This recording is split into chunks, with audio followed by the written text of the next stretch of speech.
Everyone, welcome back to my channel SB mini blog. আজকে আমরা দুই বোন মিলে বেরিয়ে পড়েছি একটু শপিং করার জন্য। আর কৃষ্ণনগরে হচ্ছে বারোদোল মেলা, সেখান থেকেও একটু ঘুরে আসবো।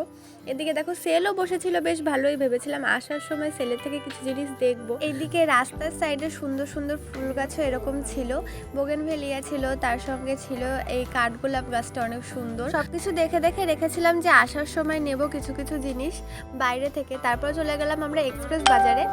এক্সপ্রেস বাজারের থেকে কিছু জিনিস নেওয়ার ছিল, একটুখানি কালেকশনগুলো তোমাদের সঙ্গে শেয়ার করি। প্রথমে আমি ব্যাগটা ভেতরে রেখে দিচ্ছিলাম, এবার চলো তোমাদের সঙ্গে একটু কালেকশনগুলো ঘুরে ঘুরে শেয়ার করি। নিচের সেকশনটা ছিল পুরোটাই কিডসের, আর কিডসের থেকে আমার বোনের অনেক কিছুই হয়ে যায়, মানে ও হচ্ছে গিয়ে কিডসের থেকে সামান্য একটু বড়, বাট কিডসের জামা কাপড়ই ওর হয়ে যায়। তারপরে ওপরে এখানে 60% অফে চলছিল। এই যেই আকাশি কালারের টপটা দেখতে পাচ্ছ, ওটা কিন্তু আমি নিয়ে নিয়েছি। আর ওইটার দাম পড়েছিল 200 রুপিস, আর দাম ছিল 500 টাকার কাছাকাছি কিছু একটা ছিল দাম। আর এদিকে দেখো একটা এরকম ঠাম্মা, কি সুন্দর একটা খেলনা, এটা বাজিয়ে বাজিয়ে চেক করছিল, হয়তো ওনার নাতি নাতনি কারোর জন্য নেবে। উনি কিন্তু অনেক জিনিসই নিয়েছিল, পরে দেখলাম কাউন্টারে যাওয়ার সময়। এদিকে কিড সেকশন ছিল, কিছু টিফিন বক্স টক্স এইসব ছিল। তো এখন আমরা বেরিয়ে যাচ্ছি মেলার দিকে। আর এদিকে যাওয়ার সময় দেখি এই দোকানটা জাস্ট মেয়েদের মানে মন কেড়ে নেবে, দোকানটা এত সুন্দর সুন্দর জিনিস ছিল। দেন এখানে হচ্ছিল হনুমান পুজো। তারপরে আমরা চলে গেলাম কৃষ্ণনগর রাজবাড়িতে। আর রাজবাড়ির মাঠে সবাই জানো বারোদোলের মেলা হচ্ছে। তো এই যে মেলার সামনে ঢুকতেই সুন্দর সুন্দর হোম ডেকোরেশনের জন্য এই জিনিসগুলো ছিল, হ্যান্ডমেড। তারপরে ছিল এইগুলো তো পুরো কৃষ্ণনগরের টেরাকোটা, যেটা ঘূর্ণির জিনিস, সব কিছুই দেখলেই পছন্দ হয়ে যায়। তো সব কিছু তোমাদের সঙ্গে ঘুরে ঘুরে শেয়ার করছি, চলো।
আমরা এখন আছি ট্রেনে, ট্রেন হচ্ছে ফাঁকা।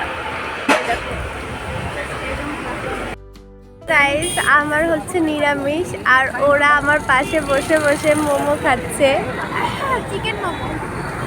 আর আমি এখানে পাহারা দিচ্ছি, আমি আজকে খাচ্ছি না।